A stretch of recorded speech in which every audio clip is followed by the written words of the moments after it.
Madiambal l'accuse lui-même Ousmane Sonko ne milliardaire la. sànq yaa ngi wax naan li mu am na ko déclaration de patron du da ngaa gëm ne milliardaire la. non man tant que génneewu ko li Madiambal wax laay jàpp. ne Sonko milliardaire la. bien évidemment léegi nag pour le prouver na génnee déclaration de patrimoine keroog dama doon dégluwaat comme par hasard bi président Macky Sall defee déclaration de patrimoine am terrain yi kër gi ñu estimé ko à 9 milliards ne milliardaire la xam nga débat boobu amoon na fi benn jamono. alors c'était un débat biaisé quoi parce que dañu ñëw wuy mètre carré bi ça coûte tant bu fekkee am na fa tant de hectares donc ça fait tant kër gi tant la ko war a jëlee donc au total il a tant. valeur bi nangam la. tu vois un peu. Voilà le Sénégal moo tax tey dama jàpp ni pour clarifier le débat ku ci nekk ci ñun la ngay woote yaa ci war a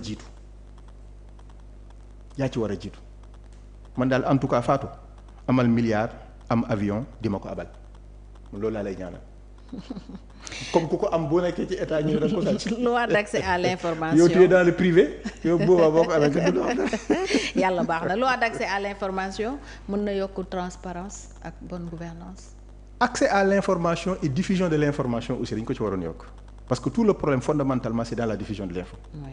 Parce que facilement on te dit que oui tu as porté atteinte à l'honneur de. Mais la diffusion de l'information c'est pour le citoyen.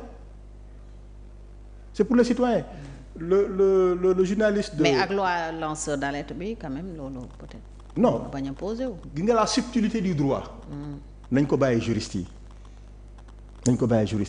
parce que ils te diront que le lanceur d'alerte n'est pas systématiquement journaliste. Oui.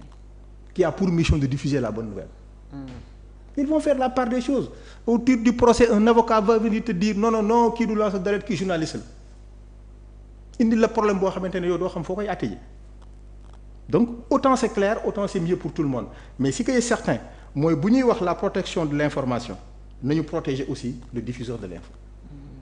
red chef yi ñuy jël di leen accuser di leen traîner dans la boue c'est pas normal donc man je pense que bu fekkente ne le président Diomaye moo am volonté bi qu'il aille au bout de sa logique avec des actions claires nettes précises foofu la jubanti bi ne l'annonce on en a suffisamment entendu jubanti mais man gisaguma lu ñu jubanti bu dee 3 milliards HCCT boobu la jubanti foofu moom jubanteegul.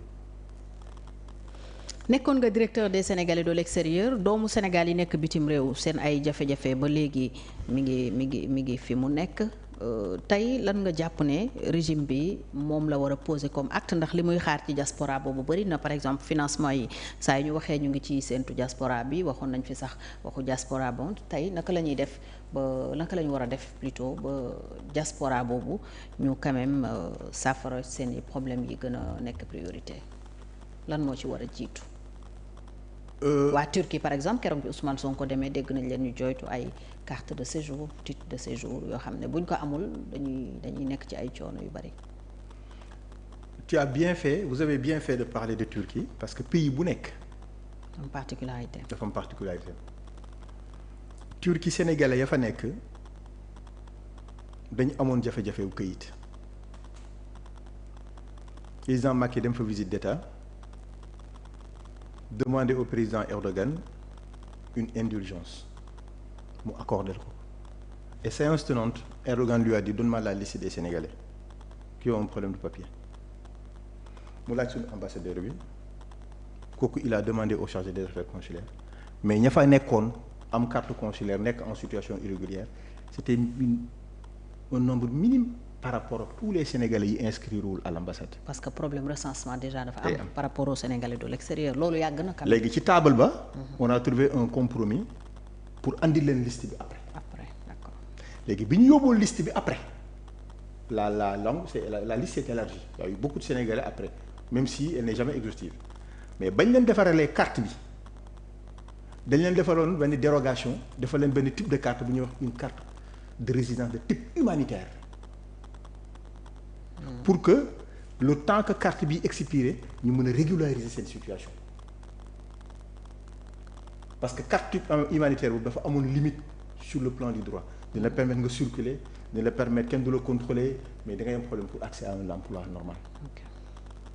léegi nag loolu moo nekkoon le problème mais au moins xawoon na calmé wu léegi nag bi ñu waree dem ba renouveler carte bi fa la jafe-jafe yi commencé donc nag ñoom ci loolu lañ tombé donc tey li nga gis Turquie donc avant ñuy renouveler fekk na régime mu Macky Sall dem boobu moom sax on avait commencé déjà le processus de renouvellement parce que man dem naa Turquie j'ai rencontré les autorités turques du ministère de l'Intérieur pour ñu discuter ci ba y avait une porte qui était ouverte pour que ñu am ñu defal seen papier mais c'est au cas par cas les problèmes des Sénégalais à l'extérieur. Mauritanie par exemple ñi fa nekk am nañu ay jafe-jafe ñii dañuy doog a yegsi ça veut dire que problème yooyu yëpp fi lañ ko fekk mais évidemment te bu ñuy dem fi lañ koy bàyyi mënuñu ko régler déedéet moo tax ma ne ñëw au cas par cas pour wan leen ñoom fi ñu mën a agir tey pour que ëllëg kii ñëw mën a agir feneen les problèmes ne sont pas tout d'un corps non c'est des problèmes pays par pays mais dafa am problème yu ñu bokk accès à un document administratif par exemple carte d'identité passeport loolu ñëpp a ko bokk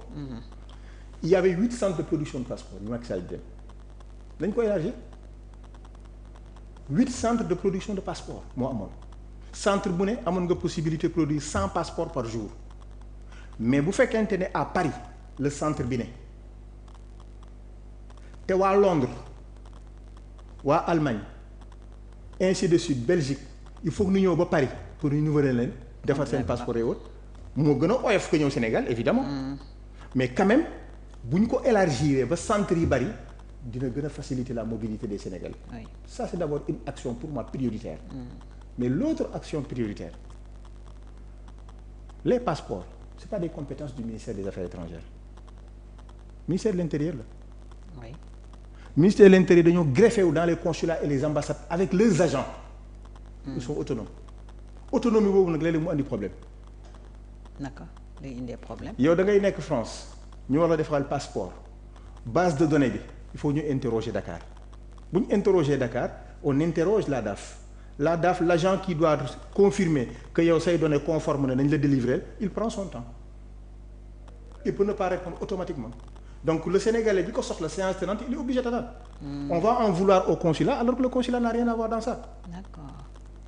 Donc yooyu c'est des problèmes yoo xam ne il faut les régler. Yooyu c'est bon à savoir même parce que lu ci bëri consulat bi la ñuy indexé. Non c'est parce que comme on dit les problèmes dañ ko war di sérieux di ko utal solution durable. waaw parce que tey comme ils ont fait li ñu naan le trésorier payeur pour l'étranger TPE. C'est au ministère des finances la nekk mais moom dañ ko jagleel carrément les ambassades et les consulats muy gérer seen i fonctionnement seen xaalis et tout on l'appelle le TPE trésorier payeur pour dañu war a def la même chose pour le ministère de l'Intérieur pour ñu benn service spécialisé pour jagleel ko diaspora bi nga xam passeport carte d'identité ñoo koy régler comme ça du taxaw. Donc on fait un mauvais procès peut-être au ministère des Affaires étrangères pour ne pas dire au ministre Yacine Fall ndax lu ci bëri tey lu sénégalais yooyu di jànkoonteel. moom li nga ko mën a accuser incompétence am la ñuy joxoñ. li nga ko mën a accuser mooy qui se trompe de priorité sur les Sénégalais l'extérieur. Yacine. non loolu man ne loolu rek nga ko mën a accuser. Parce que li ma la wax ni par exemple. C'est une priorité. loolu mën a nekk une action qu'il faut qu'on règle tout de suite et maintenant. léegi nag bu fekkee yow xamoo ko. nga nekk ci daan transfert d'argent yi il faut que xaalis bi dugg parce que Sénégalais de l'extérieur mën nañu ñoo andil 1000 milliards. Après dinañu mën a defar hôpital fii. lebal ñu xaalis oui participer ci financement. Tu te trompes d'objectif. balaa ngay jot ci milliards yooyu day fekk mu am carte séjour day fekk mu liggéey. mën a liggéey loolu nga koy régler d'abord. Entre autres il y a d'autres problèmes parce que tey cible Sénégalais de l'extérieur Sénégalais de l'extérieur c'est une communauté mais daf ci am un enfant qui est né à l'étranger. soxlaam bokkul ak soxla papaam. dafa am ay jigéen qui sont dans l'informel. dafa am ñoo xamante ne c'est les personnes du troisième âge liggéey nañu ba wàcc liggéey. kooku dafay soxla tey ñëw toog Sénégal di fay ko pension yam. tu vois un peu ce que je veux dire am na les Sénégalais en situation irrégulière ñi amul këyit 5 cibles yooyu ku ci nekk ak soxlaam léegi nag boo prioriser wul tu vas tourner en rond léegi nag ñun on avait la chance d'avoir identifié ces problèmes-là. commencé woon koo régler problème par problème mais yàlla mën a sotti lépp parce que moom moo am timing am. Alors pour terminer peut-être ci plan de redressement bi am nañu jàpp ne état ba bëggoon a serrer dëgg la ceinture wàññi train de vie am waroon na par exemple wàññi ay ambassade